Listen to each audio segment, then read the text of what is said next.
ஆண்டவரும் அருமை இரட்சகருமாக இருக்கிற இயேசு கிறிஸ்துவின் ஆச்சரியமான நாமத்தில் தினமும் கர்த்தருடைய சத்தத்தை கேட்டுக்கொண்டிருக்கிற என்னுடைய பிள்ளைகளை வாழ்த்துகிறேன், ஆசீர்வதிக்கிறேன். நீங்கள் ஆசீர்வதிக்கப்பட்டவர்கள். இந்த நாளிலும் கூட ஆண்டவர் உங்களிடத்தில் சில காரியத்தை கற்றுத்தர விரும்புகிறார்.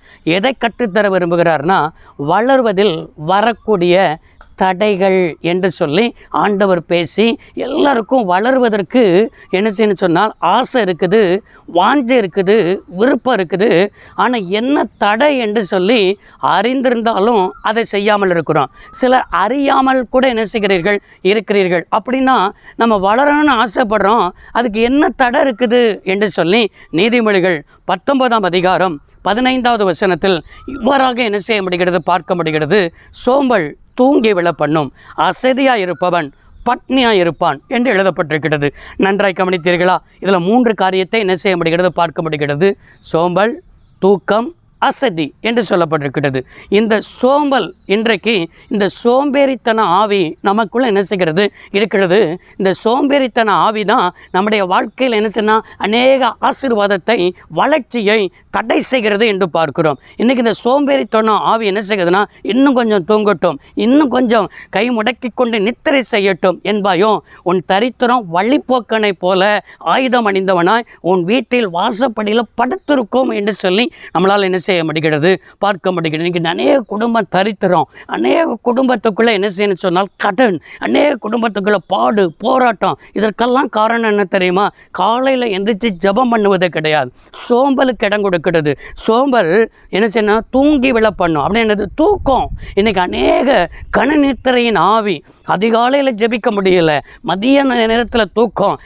இன்றைக்கி அநேக என்ன செய்யணும், அதிக நேரம் தூக்கத்துக்கு இடம் கொடுக்கறதுனால தான் வறுமைகள் வருகிறது. தூக்கத்துக்கு இடம் கொடுக்கறதுனால தான் பிசாசு குடும்பத்தை ஆளுகை செய்கிறான். உங்கள் வாழ்க்கையில் வளர்ச்சியை என்ன செய்கிறது, தடை செய்கிறது. இன்றைக்கு அநேக தலைவர்களை நீங்கள் சரித்திரத்தை எடுத்து படித்து பாருங்கள். அநேக தலைவர்களாக இன்றைக்கு உயர்த்தப்பட்டதற்கு தூக்கத்தை தியாகம் செய்கிறார்கள். அநேக தலைவர்கள் 5 மணி நேரம் கூட தூங்குறது கிடையாது. தூக்கம் என்ன செய்ய இடம் கொடுக்காம அநேக புத்தகத்தை ரீட் பண்ணுகிறது, அநேக செய்தித்தாள்களை ரீட் பண்ணுகிறது, அநேக காரியங்களை தூக்கத்தை வெறுத்து கற்றுக்கொள்வது. இது தலைவர்கள். ஆவிக்குரிய தலைவர்கள் இன்றைக்கி வளர்ந்திருப்பதற்கு அநேக நேரம் வேதத்தில் செலவு பண்ணுகிறது, அதிக நேரம் தேவ பாதத்தில் அமர்ந்து கிடக்கிறது. அப்படின்னா சோம்பல் தூங்கி விழ பண்ணும்னா, சோம்பலாக இருந்தோம்னா பைபிள் வாசிக்கவும் முடியாது, சோம்பலாக இருக்கிறவன் என்ன செய்யணும்னா ஜெபிக்கவும் முடியாது. இவன் தூக்கத்தில் தான் என்ன செய்வான், இருப்பான். அதே போல் 3வது, அசதியாக இருக்கிறவன் பட்னியாக இருப்பான். எதை கிடைத்தாலும் அசதி. எனக்கு எது கிடைத்தாலும் சொல்கிறது, எனக்கு என்னது அவரை அசதியாக இருக்குது, நாளைக்கு பார்த்துக்கலாமே, நாளைக்கு இதை செய்வோமே. நாளைக்கு செய்ய வேண்டியதை இன்றைக்கு செய்ய வேண்டும், இன்றைக்கு செய்ய வேண்டியதை இப்பொழுதே செய்ய வேண்டும். எனவே அசதிக்கு என்ன செய்யாதீங்க, இடம் கொடுக்காதீங்க. பழைய ஏற்பாட்டில் எத்தனையோ ராஜாக்கள் அசதிக்கு இடம் கொடுத்து ராஜ்யபாரங்களை என்ன செய்தார்கள், இழந்து போனார்கள். இன்றைக்கு இந்த 3 காரியங்களை மாத்திரம் உடைய வளர்ச்சிக்கு தடையாக என்ன செய்கிறது இருக்கிறது. முதலாவது சோம்பல், 2வது தூக்கம், 3வது அசதி. இதெல்லாம் உங்களிடத்தில் இருக்கும் என்றால் உங்களை மாற்றிக்கொள்ளுங்கள். நீங்கள் மாற்றிக்கொள்ளும் பொழுது வளர்ச்சியை எந்த மனுஷனும் தடை செய்ய முடியாது. வளர்ச்சிக்கு எந்த ஒரு எதிர் சக்திகளும் தடையாக நிற்க முடியாது. நீங்கள் வளர்ந்து என்ன சொன்ன, நீதிமானுடைய கொம்பு உயர்த்தப்படும் என்று சொன்னது போல உங்கள் கொம்பை உயர்த்தி ஆண்டவர் அழகு பார்ப்பார்.